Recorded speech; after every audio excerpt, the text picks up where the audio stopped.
Hi friends, ನನ್ನ ಹೆಸರು ಗಾಯತ್ರಿ ಅಂತ. ನಾನಿವತ್ತು ಮಂಗಳವಾರದ ವ್ಲಾಗ್ ಮಾಡ್ತಾಯಿದ್ದೀನಿ. ನಾನು ಬೆಳಗ್ಗೆಯಿಂದ ಏನೆಲ್ಲ ಮಾಡ್ತೀನಿ, ಬೆಳಗ್ಗೆ 5 ಗಂಟೆಯಿಂದ 11:30ವರೆಗೂ ಅಂತ ಹೇಳ್ಬಿಟ್ಟು ನಿಮ್ಮ ಜೊತೆ ಶೇರ್ ಮಾಡ್ಕೊತಾ ಇದ್ದೀನಿ ಈ ವಿಡಿಯೋ ಮುಖಾಂತರ.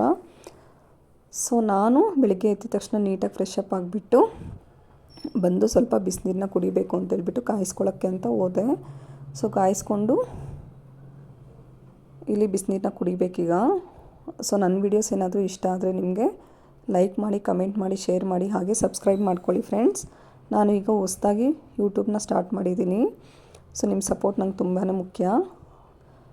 ಸೊ ಹಾಗಾಗಿ ಪ್ಲೀಸ್ ಸಪೋರ್ಟ್ ಮಾಡಿ ಎಲ್ಲರೂ, ಹಾಗೆ ಸಬ್ಸ್ಕ್ರೈಬ್ ಮಾಡ್ಕೊಳ್ಳಿ ನನ್ನ ಚಾನಲ್ನ. ಇಲ್ಲಿ ಬಿಸಿನೀರು ಕುಡ್ದಿದ್ದಾದಮೇಲೆ ನೆಕ್ಸ್ಟ್ ರಂಗೋಲಿ ಬಿಡಿಸ್ಕೋಬೇಕು ಆಚೆ. ಸೊ ಹೌಸ್ ವೈಫ್ ಅಂದಮೇಲೆ ತುಂಬಾ ಕಷ್ಟ ಇರುತ್ತೆ. ಮನೆ ಮ್ಯಾನೇಜ್ ಮಾಡಬೇಕು, ಮಕ್ಕಳನ್ನ ನೋಡ್ಕೋಬೇಕು, ಫ್ಯಾಮ್ಲಿನ ನೋಡ್ಕೋಬೇಕು, ತುಂಬಾ ರಿಸ್ಕ್ ಇರುತ್ತೆ ಅಲ್ವಾ. ಸೊ ನನಗಂತೂ ಬೆಳಗ್ಗೆಯಿಂದ ಮಾಡಿ ಸಾಕಾಗೋಗಿತ್ತು. 11:30ಗೆ ಕೆಲಸ ಎಲ್ಲ ಮುಗಿಸಿ ದೇವ್ರ ಪೂಜೆ ಮಾಡಿ ಆರಾಮಾಗಿ ಕೂತ್ಕೊಂಡಿದ್ದೆ. ಸೊ ಒಂಥರ ಚೆನ್ನಾಗಿರುತ್ತೆ ಈ ಲೈಫು. ತುಂಬ ಬ್ಯುಸಿ ಇರ್ತೀವಿ, ಮತ್ತು ಮಕ್ಕಳನ್ನ ನೋಡ್ಕೊತೀವಿ, ಹಾಗೆ ನಮಗೆ ನಾವು ಕೇರ್ ಮಾಡ್ತೀವಿ, ಮನೇನ ಕೇರ್ ಮಾಡ್ತೀವಿ, ಮನೆ ನೀಟಾಗಿ ಇಟ್ಕೊತೀವಿ, ನಮ್ಮ ಸುತ್ತಮುತ್ತ ನೀಟಾಗಿ ಇಟ್ಕೊತೀವಿ. ಈ ಥರ ಎಲ್ಲ ಮಾಡೋದ್ರಿಂದ ನಮಗೆ ಒಂಥರ ಏನೋ ಒಂಥರ ಪರವಾಗಿಲ್ಲಪ್ಪ ಅಂತೇಳ್ಬಿಟ್ಟು ಒಂಥರ ಖುಷಿ ಆಗುತ್ತೆ. ಎಲ್ಲನೂ ಅಷ್ಟೇ, ಕಷ್ಟಪಟ್ಟು ಮಾಡ್ತೀವಿ ಅಂತಲ್ಲ, ಇಷ್ಟಪಟ್ಟು ಮಾಡಿದ್ರೆ ಯಾವುದಾದ್ರೂ ಖುಷಿ ಕೊಡುತ್ತೆ ನಮಗೆ. ಸೊ ಅವರೇ ಅಲ್ವ ನಮ್ಮ ಪ್ರಪಂಚ, ಇನ್ನು ಅವ್ರಿಗೋಸ್ಕರನೇ ಎಲ್ಲ ಮಾಡಬೇಕು. ನಮಗೂ ಒಂಥರ ಏನೋ ಸ್ಯಾಟಿಸ್ಫ್ಯಾಕ್ಷನ್. ಚೆನ್ನಾಗಿ ಮಾಡ್ತಾಯಿದ್ದೀವಿ, ಎಲ್ಲ ನೀಟಾಗಿ ಇಟ್ಕೊಂಡಿದ್ದೀವಿ, ಚೆನ್ನಾಗಿ ನೋಡ್ಕೊತಾ ಇದ್ದೀವಿ ಅಂತೇಳ್ಬಿಟ್ಟು. ಸೊ ಹೌಸ್ ವೈಫ್ ಅಂದರೆ ಕೆಲವ್ರು ಅಂತಾರೆ, ಏನು ಬಿಡು ಮನೆಯಲ್ಲೇ ಇರ್ತಾರೆ ಬಿಡು ಅಂತೇಳ್ಬಿಟ್ಟು. ಬಟ್ ಮನೆಯಲ್ಲಿ ಇದ್ದವ್ರಿಗೆ ಗೊತ್ತು ಇದು ಏನು ಅಂತ. ಸೊ ಯಾಕೋ ನಿಮ್ಮ ಜೊತೆ ಶೇರ್ ಮಾಡ್ಕೋಬೇಕು ಅನ್ನಿಸ್ತು, ಅದಕ್ಕೆ ಶೇರ್ ಮಾಡಿಕೊಂಡೆ ಅಷ್ಟೇ. ನಂದು ಬಂದು ಕೋಲಾರ ಲ್ಯಾಂಗ್ವೇಜು. ಸೊ ದಯವಿಟ್ಟು ಯಾರೂ ಒಂಥರ ಇದು ಮಾಡ್ಕೋಬೇಡಿ, ಸ್ವಲ್ಪ ತೊದಲ್ತೀನಿ. ಸೊ ಅದು ಬಾರ್ಡ್ರ್ ಅಲ್ವಾ, ಶ್ರೀನಿವಾಸಪುರ ಸೈಡ್ ನಮ್ಮದು. ಸೊ ಹಾಗಾಗಿ ಸ್ವಲ್ಪ ಮಾತು ತೊದಲತ್ತೆ ಅಷ್ಟೇ, ಇನ್ನೇನಿಲ್ಲ. ಏನಾದರೂ ವಿಡಿಯೋಸ್ ಹಂಗೂ ಹಿಂಗೂ ಆದರೆ ಕಮೆಂಟ್ ಮಾಡಿ ನನಗೆ, ಈ ಥರ ವಿಡಿಯೋಸ್ ಮಾಡಿ ಅಥವಾ ಈ ಥರ ಸರಿಯಾಗಿ ಬರ್ತಾಯಿಲ್ಲ ಅಂತೇಳ್ಬಿಟ್ಟು ನಾನು ಅದನ್ನು ಸರಿಪಡಿಸ್ಕೊತೀನಿ. ನೆಕ್ಸ್ಟ್ ನಾನಿಲ್ಲಿ ನಮ್ಮ ಮನೆ ಮುಂದೆ ಸ್ವಲ್ಪ ಪ್ಯಾಸೇಜ್ ಏರಿಯಾ ಇದೆ. ಸೊ ಹಾಗಾಗಿ ಅಲ್ಲಿ ಸ್ವಲ್ಪ ಗಿಡಗಳನ್ನೇ ನೆಟ್ಕೊಂಡಿದ್ದೆ. ಅದರಲ್ಲಿ ಒಂದು ಗಿಡ ಹೋಗ್ಬಿಟ್ಟಿತ್ತು. ಸೊ ಮತ್ತೆ ಇವಾಗ ಯಾವಾಗಾದರೂ ಫ್ರೀ ಇದ್ದರೆ ನನಗೆ ಅದನ್ನು ಸ್ವಲ್ಪ ನೆಟ್ಕೋಬೇಕು. ಸೊ ಈ ಗಿಡಗಳನ್ನ ನೋಡಿ, ವಾತಾವರಣ ನೋಡಿ, ಬೆಳಿಗ್ಗೆನೇ ಎಷ್ಟು ಚೆನ್ನಾಗಿರತ್ತೋ, ಏನೋ ಒಂಥರ ಖುಷಿ. ಒಂಥರ ನಮ್ಮ ಮನೆ ಹತ್ರ ಅಂತೂ ಒಂದು ಕೋಗಿಲೆ ಸೌಂಡ್ ಕೇಳಿಸುತ್ತೆ ಬೆಳಿಗ್ಗೆ ಎದ್ದಿದ ತಕ್ಷಣ. ಎಷ್ಟೊತ್ತು ಬಡ್ಕೊಳ್ಳುತ್ತೆ ಅಂತಂದರೆ ಅದು ಒಂದು 1 ಅವರು 1.5 ಅವರ್ ಬಡ್ಕೊತಾನೇ ಇರುತ್ತೆ. ಅಷ್ಟು ಚೆನ್ನಾಗಿರುತ್ತೆ ಅದರ ವಾಯ್ಸು. ನನಗಂತೂ ಅದನ್ನ ಯಾವತ್ತೂ ಅಬ್ಸರ್ವ್ ಮಾಡ್ತಾನೇ ಇರ್ತೀನಿ, ಅಷ್ಟು ಚೆನ್ನಾಗಿರುತ್ತೆ. ನೆಕ್ಸ್ಟ್ ಬಂದು ಇಲ್ಲಿ ನಾನು ನೈಟು ಎಲ್ಲ ಪಾತ್ರೆ ಎಲ್ಲ ವಾಶ್ ಮಾಡಿ ಇಟ್ಕೊಂಡಿದ್ನಲ್ಲ, ಸೊ ಅದನ್ನೆಲ್ಲ ನೀಟಾಗಿ ಎತ್ತಿಟ್ಕೊತಾ ಇದ್ದೀನಿ. ಈ ಪಾತ್ರೆಗಳ ಕತೆ ಅಂತೂ ಹೇಳಲೇಬಾರ್ದು, ಅಷ್ಟು ಪಾತ್ರೆಗಳಿರುತ್ತೆ. ಸೊ ನೋಡಿ, ನೈಟೆಲ್ಲ ವಾಶ್ ಮಾಡಿ ಈಗ ಎತ್ತಿಟ್ಕೊತಾ ಇದ್ದೀನಿ. ನೆಕ್ಸ್ಟ್ ಮತ್ತೆ 3 ಸಲ ವಾಶ್ ಮಾಡಿದ್ದೀನಿ, ಅಷ್ಟು ಪಾತ್ರೆ ಇತ್ತು. ಯಾಕಂದರೆ ಬೆಳಗ್ಗೆ ತಿಂಡಿ, ಮಧ್ಯಾಹ್ನ ಲಂಚು, ಅದು ಇದು ಎಲ್ಲ ಪ್ರಿಪೇರ್ ಮಾಡ್ಕೊಂಡಿರ್ತೀವಲ್ವ. ಸೊ ಬಿದ್ದೇ ಬೀಳತ್ತೆ, ಏನೂ ಮಾಡೋಕ್ಕಾಗಲ್ಲ. ಸೊ ವಾಶ್ ಮಾಡ್ಕೋಬೇಕು. ನೀಟಾಗಿರಬೇಕು ಅಂದರೆ ಆಗಿಂದಾಗಲೇ ವಾಶ್ ಮಾಡಿಕೊಂಡು ಆಗಿಂದಾಗಲೇ ಎಲ್ಲ ಕೆಲಸನೂ ಮುಗಿಸ್ಕೋಬೇಕಾಗತ್ತೆ. ನೆಕ್ಸ್ಟ್ ಅದಾದಮೇಲೆ ನಾನಿಲ್ಲಿ ಕೌಂಟರ್ ಟಾಪ್ನ ನೀಟಾಗಿ ಕ್ಲೀನ್ ಮಾಡ್ಕೊತಾ ಇದ್ದೀನಿ. ಕ್ಲೀನ್ ಮಾಡ್ಕೊಂಡಿದ್ದಾದಮೇಲೆ ನೆಕ್ಸ್ಟು ವಾಷಿಂಗ್ ಮಿಷನ್ಗೆ ಬಟ್ಟೆನ ಹಾಕ್ಕೊಂಬಿಟ್ರೆ ಸರಿ ಹೋಗುತ್ತೆ ಅಂತೇಳ್ಬಿಟ್ಟು ಬಟ್ಟೆನೂ ಸಹ ಹಾಕ್ಕೊತಾ ಇದ್ದೀನಿ. ನಾನು ಬೆಳಗ್ಗೆನೇ ಹಾಕ್ಕೊಂಬಿಡ್ತೀನಿ ಬಟ್ಟೆ. ನಂಗೆ ಮಧ್ಯಾಹ್ನ ಅಂದರೆ ಟೈಮ್ ಸಿಗಲ್ಲ. ಸೊ ನನ್ನ ಮಗ 3 ಗಂಟೆಗೆ ಬರ್ತಾನೆ. ನನಗೂ ಕೆಲಸ ಎಲ್ಲ ಮುಗಿಯೋಷ್ಟೊತ್ತಿಗೆ 12 ಗಂಟೆ ಆಗುತ್ತೆ. ಸ್ವಲ್ಪ ಇವಾಗ ಪ್ರೆಗ್ನೆನ್ಸಿ ಟೈಮ್ ಅಲ್ವಾ, ಸೊ ಸ್ವಲ್ಪ ಟಯರ್ಡ್ನೆಸ್ ಜಾಸ್ತಿ ಇರುತ್ತೆ. ಸೊ ಹಾಗಾಗಿ ಬೆಳಿಗ್ಗೆನೇ ಕೆಲಸ ಮಾಡಿಕೊಂಡು ಸ್ವಲ್ಪ ರೆಸ್ಟ್ ಮಾಡಿದ್ರೆ ಅವ್ನು ಬರೋಷ್ಟೊತ್ತಿಗೆ ಸರಿ ಹೋಗುತ್ತೆ. ಎಲ್ಲ ಕೆಲಸ ಮಾಡಿಕೊಂಡು ಆಮೇಲೆ ಅವ್ನು ಬಂದಮೇಲೆ ಅವ್ನಿಗೆ ಹೋಮ್ವರ್ಕ್ ಮಾಡಿಸೋದು, ಮತ್ತು ನೈಟ್ ಡಿನ್ನರ್ ಪ್ರಿಪ್ರೇಷನ್ನು, ಮತ್ತು ಅವನಿಗೆ ಸ್ನ್ಯಾಕ್ಸ್ ಏನಾದರೂ ಮಾಡ್ಕೊಳ್ಳೋದು, ಈ ಥರ ಸರಿ ಹೋಗ್ಬಿಡುತ್ತೆ. ಸೊ ಹಾಗಾಗಿ ಆದಷ್ಟು ನಾನು 12 ಗಂಟೆಗೆಲ್ಲ ಮನೆ ಕೆಲಸ ಎಲ್ಲ ಮುಗಿಸ್ಕೊಂಬಿಟ್ಟು ಆಮೇಲೆ ಸ್ವಲ್ಪ ಹೊತ್ತು 1 ಅವರು 2 ಅವರ್ ಹಂಗೆ ರೆಸ್ಟ್ ಮಾಡ್ಕೊತೀನಿ. ರೆಸ್ಟ್ ಮಾಡ್ಕೊಂಡಿದ್ದಾದಮೇಲೆ ನೆಕ್ಸ್ಟ್ ಅವ್ನು ಬರೋಕ್ಕೆ ಮುಂಚೆನೇ ಊಟ ಮಾಡ್ಕೊಂಬಿಟ್ಟಿರ್ತೀನಿ. ಅವ್ನು ಬಂದಮೇಲೆ ಅವ್ನಿಗೇನಾದರೂ ಮಾಡಿಕೊಟ್ಟು ಅವ್ನಿಗೆ ತಿನ್ನಿಸ್ಬಿಟ್ಟು ಹೋಮ್ವರ್ಕ್ ಮಾಡಿಸ್ಬಿಡ್ತೀನಿ. ಸೊ ಹಿಂಗಿರುತ್ತೆ. ನೆಕ್ಸ್ಟ್ ಇದೆಲ್ಲ ಆದಮೇಲೆ ತಿಂಡಿಗೆ ಅಂತೇಳ್ಬಿಟ್ಟು ನಾನಿಲ್ಲಿ ಜೀರಾ ರೈಸು ಮತ್ತು ದಾಲ್ ಫ್ರೈ ಮಾಡ್ಕೊಳ್ಳೋಣ ಅಂತೇಳ್ಬಿಟ್ಟು ಎಲ್ಲ ಈಗ ರೆಡಿ ಮಾಡ್ಕೋಬೇಕು. ನಾನು ಡೈಲಿ ಹಾಕ್ಕೊಂಬಿಡ್ತೀನಿ ಬಟ್ಟೆ. ಸೊ ನೆಕ್ಸ್ಟ್ ಸ್ವಲ್ಪ ಕಸ ಗುಡಿಸ್ಕೊಳ್ಳೋಣ ಅಂತೇಳ್ಬಿಟ್ಟು ಇಲ್ಲಿ ಬಂದೆಲ್ಲ ಕ್ಲೀನ್ ಮಾಡ್ಕೊತಾ ಇದ್ದೀನಿ. ಕ್ಲೀನ್ ಮಾಡಿ ಬೆಳಗ್ಗೆನೇ ಎದ್ದಿರ್ತೀವಲ್ವ, ಸೊ ಕಸ ಹಂಗೆ ಗುಡಿಸ್ಕೊಂಡ್ಬಿಟ್ರೆ ಸ್ವಲ್ಪ ಕಾಲ್ಗೇನು ಸಿಗಲ್ಲ, ಕಸ ನೀಟಾಗಿರುತ್ತೆ ಅಂತೇಳ್ಬಿಟ್ಟು ಗುಡಿಸ್ಕೊತಾ ಇದ್ದೀನಿ. ಗುಡಿಸ್ಕೊಂಡಿದ್ದಾದಮೇಲೆ ನೆಕ್ಸ್ಟ್ ಈಗ ತಿಂಡಿನ ಪ್ರಿಪೇರ್ ಮಾಡ್ಕೋಬೇಕು. ತಿಂಡಿಗೆ ನಾನಿಲ್ಲಿ ಜೀರಾ ರೈಸು ಮತ್ತು ದಾಲ್ ಫ್ರೈ ಯಾವ ಥರ ಮಾಡ್ಕೊಳ್ಳೋದು ಅಂತೇಳ್ಬಿಟ್ಟು ನಿಮ್ಮ ಜೊತೆ ಶೇರ್ ಮಾಡ್ಕೊತೀನಿ. ಸೊ ತುಂಬಾ ಚೆನ್ನಾಗಿರುತ್ತೆ ಮತ್ತು ತುಂಬಾ ಬೇಗ ಆಗಿಬಿಡುತ್ತೆ. ಇದು ತುಂಬಾ ಚೆನ್ನಾಗಿರುತ್ತೆ. ನೀವು ಒಂದು ಸಲ ಟ್ರೈ ಮಾಡಿ. ಇಷ್ಟ ಆದರೆ ಲೈಕ್ ಮಾಡಿ, ಕಮೆಂಟ್ ಮಾಡಿ. ನಾನು ವಿಡಿಯೋಗೋಸ್ಕರ ಅಂತ ಹೇಳ್ತಾ ಇಲ್ಲ. ಸೊ ಟೇಸ್ಟ್ ತುಂಬಾ ಚೆನ್ನಾಗಿರುತ್ತೆ, ಹಾಗಾಗಿ ನಿಮಗೆ ಹೇಳ್ತಾ ಇದ್ದೀನಿ ಅಷ್ಟೇ. ಸೊ ಇಲ್ಲಿ ನೋಡಿ, 1 ಲೋಟ ಆಗೋಷ್ಟು ನಾನಿಲ್ಲಿ ಅಕ್ಕಿನ ತೊಗೊಂಡಿದ್ದೀನಿ. ನಾನಿದು ಬಂದು ಬುಲೆಟ್ ರೈಸು, ಜೀರಾ ರೈಸ್ ಅಂತಾರಲ್ವ, ಸೊ ಆ ಅಕ್ಕಿನ ತೊಗೊಂಡು ಒಂದು ಹಾಫ್ ಆನ್ ಅವರು ಚೆನ್ನಾಗಿ ತೊಳೆದು ನೆನೆಸಿಟ್ಕೊತಾ ಇದ್ದೀನಿ. ನೆನೆಸಿಟ್ಕೊಂಡಿದ್ದಾದಮೇಲೆ ನೆಕ್ಸ್ಟ್ ಈಗ ದಾಲ್ ಫ್ರೈ ಮಾಡ್ಕೊಳ್ಳೋದಕ್ಕೆ ಏನೇನು ಬೇಕು ಅಂತೇಳ್ಬಿಟ್ಟು ಅದನ್ನೆಲ್ಲ ಕಟ್ ಮಾಡಿ ಇಟ್ಕೊಂಡಿದ್ದೆ. ಇಲ್ಲಿ ಸ್ವಲ್ಪ ಒಂದು 3 ಇಂದ 4 ಆಗೋಷ್ಟು ಟೊಮೊಟೊ, ಒಂದೇ ಒಂದು ಈರುಳ್ಳಿ, ಸ್ವಲ್ಪ ಬೆಳ್ಳುಳ್ಳಿ, ಸ್ವಲ್ಪ ಅರಿಶಿನ ಮತ್ತು ತೊಗರಿಬೇಳೆ ಒಂದು 1.5 ಕಪ್ ಆಗೋಷ್ಟು. ನೆಕ್ಸ್ಟ್ ಇಲ್ಲಿ ಒಂದು ಕುಕ್ಕರ್ನ ತೊಗೊಂಡು ಅದಕ್ಕೆ ಬೆಳ್ಳುಳ್ಳಿ, ಈರುಳ್ಳಿ ಮತ್ತು ಟೊಮೊಟೊನ ಸೇರಿಸ್ಕೊತಾ ಇದ್ದೀನಿ. ಇದೆಲ್ಲನೂ ಸೇರಿಸ್ಕೊಂಡಿದ್ದಾದಮೇಲೆ ನೆಕ್ಸ್ಟ್ ಅದಕ್ಕೆ ಸ್ವಲ್ಪ ತೊಗರಿಬೇಳೆನ ಸೇರಿಸ್ಕೊಳ್ಳಿ. ತೊಗರಿಬೇಳೆ ನಿಮ್ಮ ಇಷ್ಟ, ನೀವು 1 ಲೋಟ ಆದರೂ ಹಾಕ್ಕೋಬೋದು, 2 ಲೋಟ ಆದರೂ ಹಾಕ್ಕೋಬೋದು, ಅಂದರೆ ಕನ್ಸಿಸ್ಟೆನ್ಸಿ ನೋಡಿ ಹಾಕ್ಕೊಳ್ಳಿ. ನಾನಿಲ್ಲಿ 1.5 ಲೋಟ ಹಾಕ್ಕೊಂಡಿದ್ದೀನಿ. ತೊಗರಿಬೇಳೆ ನೀಟಾಗಿ ವಾಶ್ ಮಾಡಿಕೊಂಡು ತೊಗರಿಬೇಳೆನೂ ಸಹ ಸೇರಿಸ್ಕೊಂಡು ಅದಕ್ಕೆ ಸ್ವಲ್ಪ ಅರಿಶಿನ ಸೇರಿಸ್ಕೊಂಡು ಎಷ್ಟು ಬೇಕೋ ಅಷ್ಟು ನೀರನ್ನ ಹಾಕ್ಕೊಂಡು 1 ರಿಂದ 2 ವಿಸಲ್ ಕೂಗಿಸ್ಕೊಂಡ್ರೆ, 1 ರಿಂದ 2 ವಿಸಲಲ್ಲ, ಒಂದು 4 ರಿಂದ 5 ವಿಸಲ್ ಕೂಗಿಸ್ಕೊಳ್ಳಿ. ತುಂಬ ನುಣ್ಣಗಾಗಬೇಕದು. ನಮ್ಮ ಕುಕ್ಕರಲ್ಲಂತೂ ಅದು ಬೇಗ ನುಣ್ಣಗಾಗಲ್ಲ. ಸೊ ಹಾಗಾಗಿ ನಾನು 5 ರಿಂದ 6 ವಿಸಲ್ ಕೂಗಿಸ್ಕೊತೀನಿ. ಕೂಗಿಸ್ಕೊಂಡಿದ್ದಾದಮೇಲೆ ನೆಕ್ಸ್ಟ್ ಅದನ್ನು ನೀಟಾಗಿ ಸ್ಮ್ಯಾಶ್ ಮಾಡಿಕೊಂಡು ಅದಕ್ಕೆ 1.5 ಟೇಬಲ್ ಸ್ಪೂನ್ ಆಗೋಷ್ಟು ಸಾಂಬಾರು ಪುಡಿ, ಅರ್ಧ ಟೇಬಲ್ ಸ್ಪೂನ್ ಆಗೋಷ್ಟು ಧನಿಯಾ ಪುಡಿ ಮತ್ತು ಸ್ವಲ್ಪ ಉಪ್ಪನ್ನ ಸೇರಿಸ್ಕೊಂಡು ಒಗ್ಗರಣೆ ಕೊಟ್ಕೊಂಡ್ರೆ ಟೇಸ್ಟಿಯಾಗಿರೋ ದಾಲ್ ಫ್ರೈ ರೆಡಿ ಆಗುತ್ತೆ. ನೋಡಿ ಈಗ ವಿಜಿಲ್ ಬಂತು. ಈಗ ವಿಜಿಲ್ ಬಂದಿದ್ದಾದಮೇಲೆ ನಾನೀಗ ಇದನ್ನು ಇಳಿಸ್ಕೊತಾ ಇದ್ದೀನಿ. ಇಳಿಸ್ಕೊಂಡಿದ್ದಾದಮೇಲೆ ನೆಕ್ಸ್ಟ್ ಇದಕ್ಕೆ ಈಗ ನೋಡಿ ವಿಜಿಲೆಲ್ಲ ಹೋಗಿದೆ. ಇದನ್ನು ಚೆನ್ನಾಗಿ ಸ್ಮ್ಯಾಶ್ ಮಾಡ್ಕೋಬೇಕು. ನಾನಿಲ್ಲಿ 1.5 ಟೇಬಲ್ ಸ್ಪೂನ್ ಆಗೋಷ್ಟು ಸಾಂಬಾರು ಪುಡಿನ ಹಾಕ್ಕೊತಾ ಇದ್ದೀನಿ. ನೋಡಿ ತುಂಬ ನುಣ್ಣಗಾಗಿದೆ ಬೇಳೆ. ನೆಕ್ಸ್ಟ್ ಅದನ್ನು 1.5 ಟೇಬಲ್ ಸ್ಪೂನ್ ಆಗೋಷ್ಟು ಸಾಂಬಾರು ಪುಡಿನ ಸೇರಿಸ್ಕೊಂಡು ಅರ್ಧ ಟೇಬಲ್ ಸ್ಪೂನ್ ಆಗೋಷ್ಟು ಧನಿಯಾ ಪುಡಿನ ಸೇರಿಸ್ಕೊಂಡು ನೀಟಾಗಿ ಅದನ್ನು ಚೆನ್ನಾಗಿ ನುಣ್ಣಗೆ ಸ್ಮ್ಯಾಶ್ ಮಾಡ್ಕೊಳ್ಳಿ. ಸ್ಮ್ಯಾಶ್ದು ಇದು ಬರುತ್ತೆ ಅಲ್ವಾ, ಸೊ ಆ ಥರದ್ರಲ್ಲಿ ನೀಟಾಗಿ ಸ್ಮ್ಯಾಶ್ ಮಾಡ್ಕೊಳ್ಳಿ. ಸ್ಮ್ಯಾಶ್ ಮಾಡ್ಕೊಂಡಿದ್ದಾದಮೇಲೆ ನೋಡಿ ಈ ಥರ ನುಣ್ಣಗೆ ಸ್ಮ್ಯಾಶ್ ಮಾಡ್ಕೋಬೇಕು. ಸ್ಮ್ಯಾಶ್ ಮಾಡ್ಕೊಂಡಿದ್ದಾದಮೇಲೆ ನೆಕ್ಸ್ಟ್ ಅದಕ್ಕೆ ಎಷ್ಟು ಬೇಕೋ ಅಷ್ಟು ನೀರನ್ನ ಸೇರಿಸ್ಕೊಂಡು, ನಿಮ್ಗೆ ಎಷ್ಟು ಬೇಕೋ ಅಷ್ಟು ನೀರನ್ನ ಸೇರಿಸ್ಕೊಳ್ಳಿ. ನಾನಿಲ್ಲಿ ಸಾಕಾಗಲಿಲ್ಲ ನೀರು, ಸೊ ಹಂಗಾಗಿ ಇನ್ನೊಂದು ಸ್ವಲ್ಪ ಸೇರಿಸ್ಕೊತಾ ಇದ್ದೀನಿ. ಸೇರಿಸ್ಕೊಂಡಿದ್ದಾದಮೇಲೆ ನೆಕ್ಸ್ಟ್ ಅದಕ್ಕೆ ಕೊತ್ತಂಬರಿನ ಹಾಕ್ಕೊಳ್ಳಿ. ಕೊತ್ತಂಬರಿ ಇವಾಗಲೇ ಹಾಕ್ಕೊಳ್ಳಿ, ಚೆನ್ನಾಗಿರುತ್ತೆ.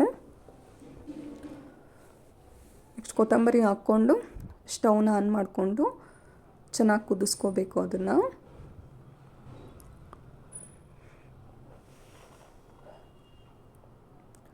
ಚೆನ್ನಾಗಿ ಕುದಿಸ್ಕೊಳ್ಳಿ.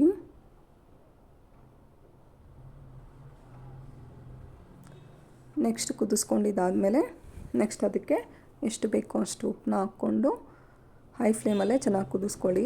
ಕುದಿಸ್ಕೊಂಡಿದ್ದಾದಮೇಲೆ ನೆಕ್ಸ್ಟ್ ಅದಕ್ಕೆ ಒಗ್ಗರಣೆನ ಕುಟ್ಕೋಬೇಕು.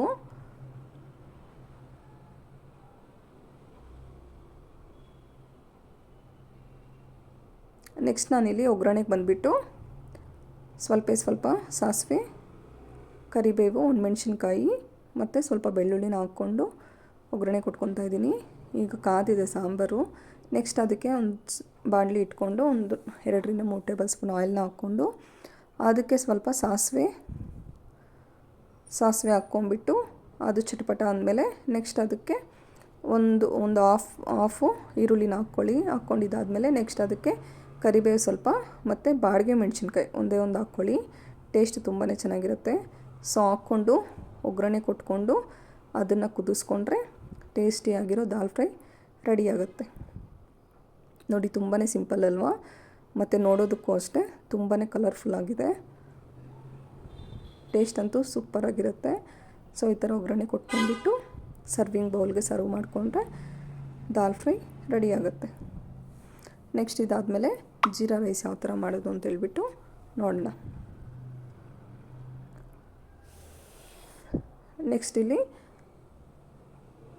ಸ್ಟವ್ನ ಆನ್ ಮಾಡಿಕೊಂಡು ಅದಕ್ಕೆ ಕುಕ್ಕರ್ನ ಇಟ್ಕೊಂಡು ಅದಕ್ಕೆ ಒಂದು 3ರಿಂದ 4 ಟೇಬಲ್ ಸ್ಪೂನ್ ಆಗುವಷ್ಟು ಆಯಿಲ್ನ ಹಾಕ್ಕೊಳ್ಳಿ.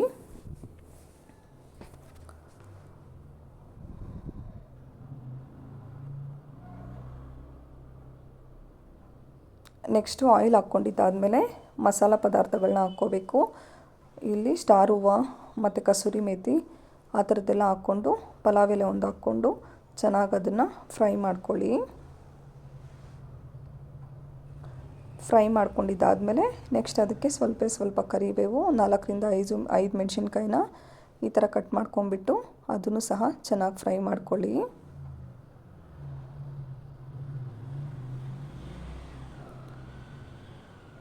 ಫ್ರೈ ಮಾಡ್ಕೊಂಡಿದ್ದಾದಮೇಲೆ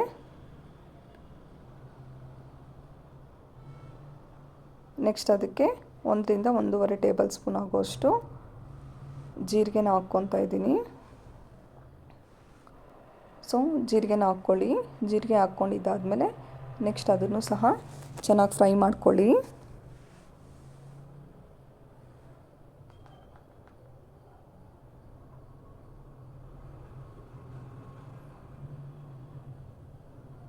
ನೆಕ್ಸ್ಟು ಫ್ರೈ ಮಾಡಿದ್ದಾದಮೇಲೆ ನೆಕ್ಸ್ಟ್ ಅದಕ್ಕೆ ಶುಂಠಿ 1 ಇಂಚಷ್ಟು ಶುಂಠಿನ ತೊಗೊಂಡು ಅದನ್ನು ನೀಟಾಗಿ ತುರುಬ್ಕೊಳ್ಳಿ. ತುರುಬ್ಕೊಂಡಿದ್ದಾದಮೇಲೆ ಅದನ್ನು ಸಹ ಹಾಕ್ಕೊಂಡು ಚೆನ್ನಾಗಿ ಫ್ರೈ ಮಾಡ್ಕೊಳ್ಳಿ. ನಿಮಗೆ ತುರ್ಬಕ್ಕಾಗಲಿಲ್ಲ ಅಂತಂದರೆ ನೀವು ಜಜ್ಜಿ ಬೇಕಾದರೆ ಹಾಕ್ಕೋಬೋದು. ಸೊ ಜಜ್ಜಿನೂ ಬೇಕಾದರೆ ಹಾಕ್ಕೋಬೋದು. ಸೊ ಹಾಕ್ಕೊಂಡು ಅದನ್ನು ಸಹ ಚೆನ್ನಾಗಿ ಫ್ರೈ ಮಾಡ್ಕೊಳ್ಳಿ. ಫ್ರೈ ಮಾಡಿದ್ದಾದಮೇಲೆ ನೆಕ್ಸ್ಟು ರೈಸು 1 ಗ್ಲಾಸ್ ಆಗೋಷ್ಟು ರೈಸ್ನ ನಾನು ನೆನೆಸಿಟ್ಕೊಂಡಿದ್ನಲ್ವ, ಆ ರೈಸ್ನ ಸೇರಿಸ್ಕೊಂಡು ಅದನ್ನು ಸಹ ಚೆನ್ನಾಗಿ ಲೋ ಫ್ಲೇಮಲ್ಲೇ ಫ್ರೈ ಮಾಡ್ಕೊಳ್ಳಿ.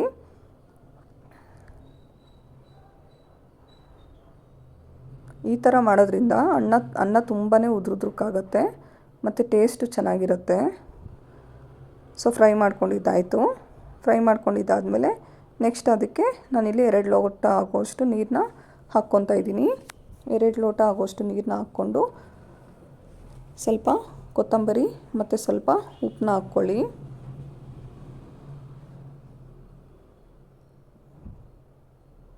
ಸ್ವಲ್ಪ ಕೊತ್ತಂಬರಿ ಮತ್ತು ಸ್ವಲ್ಪ ಉಪ್ಪನ್ನ ಹಾಕ್ಕೊಂಬಿಟ್ಟು ನೆಕ್ಸ್ಟ್ ಕುಕ್ಕರ್ ಲಿಡ್ನ ಕ್ಲೋಸ್ ಮಾಡಿಬಿಟ್ಟು 2 ವಿಷಲ್ಗೆ ಕೂಗಿಸ್ಕೊಂಡ್ರೆ ಟೇಸ್ಟಿಯಾಗಿರೋ ಜೀರಾ ರೈಸ್ ಕೂಡ ರೆಡಿ ಆಗಿಬಿಡುತ್ತೆ. ಬೇಕಾದರೆ ನೀವು ಬೆಳಿಗ್ಗೆ ತಿಂಡಿಗೆ ತಿನ್ಬೋದು ಅಥವಾ ಮಧ್ಯಾಹ್ನ ಲಂಚಿಗೆ ತಿನ್ಬೋದು, ಹೇಗೆ ಬೇಕಾದರೂ ತಿನ್ಬೋದು. ದಾಲ್ ಫ್ರೈನೂ ಅಷ್ಟೇ ರೈಸ್ಗೆ ಹಾಕ್ಕೊಂಡು ತಿಂದರೂ ಚೆನ್ನಾಗಿರುತ್ತೆ ಮತ್ತು ದೋಸೆಗೆ, ಚಪಾತಿಗೆ ಎಲ್ಲದಕ್ಕೂ ತುಂಬಾ ಚೆನ್ನಾಗಿರುತ್ತೆ ಅದು. ಈಗ ವಿಜಿಲ್ ಬಂತು. ವಿಜಿಲ್ ಬಂದಾದಮೇಲೆ ಈಗ ಅದನ್ನು ಓಪನ್ ಮಾಡಿ ತೋರಿಸ್ತಾ ಇದ್ದೀನಿ ನೋಡಿ, ಎಷ್ಟು ಉದ್ರುದ್ರಕ್ಕೆ ಎಷ್ಟು ಸಾಫ್ಟಾಗಿ ಆಗಿದೆ ಅಂತ ರೈಸು. ಇಲ್ಲಿ ನೋಡಿ ಓಪನ್ ಮಾಡಿಕೊಂಡೆ, ನೋಡಿ ಎಷ್ಟು ಚೆನ್ನಾಗಾಗಿದೆ. ಟೇಸ್ಟ್ ಅಂತೂ ಸಖತ್ತಾಗಿರುತ್ತೆ. ಸೊ ನೋಡಿ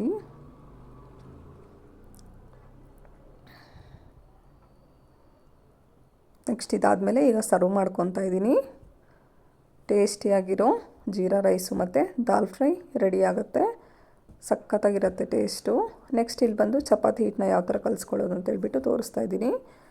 ಆಲ್ಮೋಸ್ಟ್ ಎಲ್ರಿಗೂ ಗೊತ್ತಿರುತ್ತೆ, ಬಟ್ ನಾನು ಯಾವ ಥರ ಕಲಿಸ್ಕೊತೀನಿ ಅಂತೇಳ್ಬಿಟ್ಟು ನಾನು ಶೇರ್ ಮಾಡ್ಕೊತಾ ಇದ್ದೀನಿ ಅಷ್ಟೇ.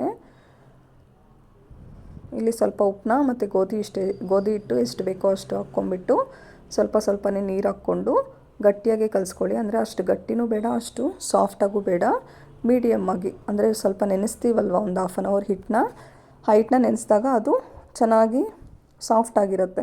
ಸೊ ಹಾಗಾಗಿ ಸ್ವಲ್ಪ ಗಟ್ಟಿ ಕಲಿಸ್ಕೊಂಡ್ರೆ ನಂಗೆ ಮಾಡೋಷ್ಟೊತ್ತಿಗೆ ಕರೆಕ್ಟ್ ಇರುತ್ತೆ ಕನ್ಸಿಸ್ಟೆನ್ಸಿ.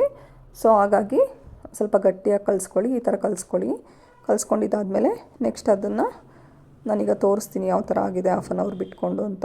ನೋಡಿ ಎಷ್ಟು ಸಾಫ್ಟಾಗಿದೆ ಅಂತ.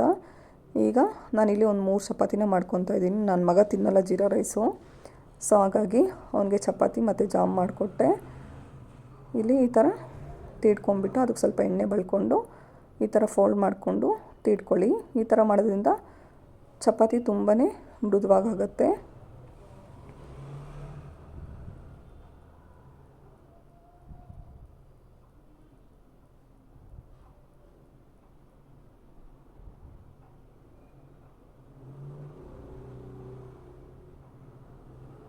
ನನ್ನ ವಿಡಿಯೋಸ್ ನಿಮಗೆ ಇಷ್ಟ ಆಗ್ತಿದೆ ಅನ್ಕೊತಾ ಇದ್ದೀನಿ.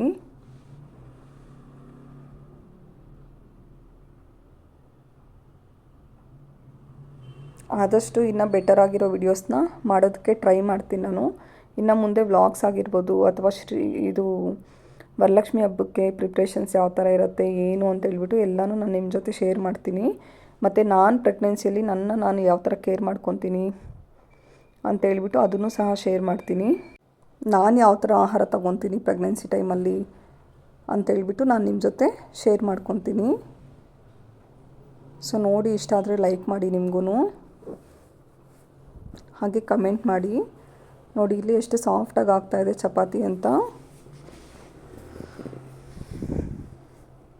ನೀವು ಬೇಕಾದರೆ ದಾಲ್ ಫ್ರೈ ಜೊತೆನೂ ಇದನ್ನು ತಿನ್ಬೋದು, ಚೆನ್ನಾಗಿರುತ್ತೆ. ನಮಗೇನು ಮಾಡ್ಕೊಳಕ್ಕಾಗ್ತಾಯಿಲ್ಲ, ಬರೀ ಇದರಲ್ಲೇ ತಿನ್ಕೊತೀವಿ ಅಂದರೆ ಅದರಲ್ಲೇ ತಿನ್ಕೋಬೋದು. ನೆಕ್ಸ್ಟು ಎಲ್ಲ ಕೆಲಸ ಮುಗೀತು, ಅಡುಗೆ ಕೆಲಸ. ಸೊ ನೆಕ್ಸ್ಟ್ ಬಂದು ನಾನಿಲ್ಲಿ ಮತ್ತೆ ಕೌಂಟರ್ ಟಾಪ್ನ ಕ್ಲೀನ್ ಮಾಡ್ಕೊತಾ ಇದ್ದೀನಿ. ಕ್ಲೀನ್ ಮಾಡಿಕೊಂಡು ಸ್ವಲ್ಪ ಪಾತ್ರೆಗಳು ಇತ್ತು ಇವಾಗೆಲ್ಲ ತಿಂದಿದ್ದು ಮತ್ತು ಎಲ್ಲನೂ, ಹಾಗಾಗಿ ಅದನ್ನು ಸಹ ಕ್ಲೀನ್ ಮಾಡ್ಕೊಬೇಡ ಅಂತೇಳ್ಬಿಟ್ಟು ರೈಸ್ ಎಲ್ಲ ಒಂದರಲ್ಲಿ ಹಾಕ್ಬಿಟ್ಟು ಎಲ್ಲನೂ ಕ್ಲೀನ್ ಮಾಡ್ಕೊತಾ ಇದ್ದೀನಿ. ಸೊ ನೋಡಿ, ನಿಮ್ಮ ಮನೆಗಳಲ್ಲೂ ಹೀಗೆ ಇರುತ್ತೆ ಅಲ್ವಾ? ಎಲ್ಲರ ಮನೆಯಲ್ಲೂ ಅಷ್ಟೇ ಹೀಗೆ ಇರುತ್ತೆ.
ಈಗ ಆಲ್ಮೋಸ್ಟ್ ಎಲ್ಲ ಕೆಲಸನೂ ಮುಗೀತು. ಸೊ ಇವಾಗ ನಾನು ನೋಡಿ ಎಷ್ಟು ಕ್ಲೀನಾಗಿದೆ ಅಂತ. ಕ್ಲೀನ್ ಮಾಡಿಬಿಟ್ರೆ ಅಂತೂ ಎಷ್ಟು ನೀಟಾಗಿರುತ್ತೋ ಸ್ವಲ್ಪ ಹೊತ್ತು. ಸೊ ಅದಾದಮೇಲೆ ನೆಕ್ಸ್ಟ್ ನಾನಿಲ್ಲೆಲ್ಲ ಟಿ ವಿ ಯೂನಿಟ್ಟು ಮತ್ತು ಡ್ರೆಸ್ಸಿಂಗ್ ಟೇಬಲ್ಲು, ರೂಮಲ್ಲೆಲ್ಲ ಸ್ವಲ್ಪ ಟೇಬಲ್ಸ್ ಅದು ಇದು ಇರುತ್ತಲ್ವ, ಸೊ ಅದನ್ನು ಒರೆಸ್ಕೊತಾ ಇದ್ದೀನಿ. ಡೈಲಿ ಒರೆಸ್ಕೊತೀನಿ ನಾನು ಇದನ್ನೆಲ್ಲ. ಸೊ ಇದನ್ನೆಲ್ಲ ನೀಟಾಗಿ ಒರೆಸ್ಕೊಂಬಿಟ್ಟು ನೆಕ್ಸ್ಟು ಸ್ನಾನಕ್ಕೆ ಹೋಗಿ ಇನ್ನು ಪೂಜೆ ಮಾಡಿಕೊಂಡ್ರೆ ಎಲ್ಲ ಕೆಲಸ ಮುಗಿಯುತ್ತೆ. ಐ ಹೋಪ್ ನಿಮ್ಮೆಲ್ರಿಗೂ ಈ ವಿಡಿಯೋ ಇಷ್ಟ ಆಗಿದೆ ಅಂತಲೇ ಅಂದ್ಕೊತಾ ಇದ್ದೀನಿ. ಸೊ ಪ್ಲೀಸ್ ಇಷ್ಟ ಆಗಿದರೆ ಲೈಕ್ ಮಾಡಿ, ಕಮೆಂಟ್ ಮಾಡಿ, ಶೇರ್ ಮಾಡಿ. ಹಾಗೆ ನನ್ನ ಚಾನಲ್ನ ಸಬ್ಸ್ಕ್ರೈಬ್ ಮಾಡ್ಕೊಳ್ಳಿ friends. So thank you all. ಎಲ್ಲರೂ ಆರಾಮಾಗಿರಿ, ಖುಷಿಯಾಗಿರಿ, ನಗ್ನಗ್ತಾ ಇರಿ ಅಂತ ಹೇಳ್ತಾ ಈ ವಿಡಿಯೋನ ನಾನು ಇಲ್ಲಿಗೆ ಮುಗಿಸ್ತಾ ಇದ್ದೀನಿ. Thank you so much.